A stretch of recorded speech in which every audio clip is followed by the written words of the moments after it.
Ngayon din, nadikit yan na San Roque. Nagbabayad yan ng ilaw. Yan o, dito kami sa... Yan o. Nagbabayad yan ng ilaw. Marami kasi pili, ano doon, nakapila. Dito kami nagbayad. Kasi dito walang tao. Yan. Doon, daming tao. Daming nakapila.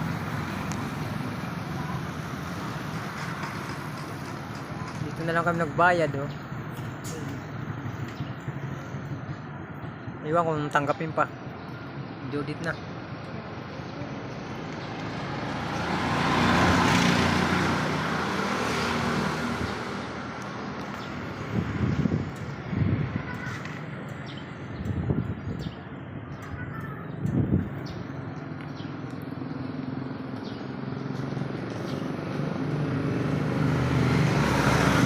Dito kayo ngayon sa San Roque.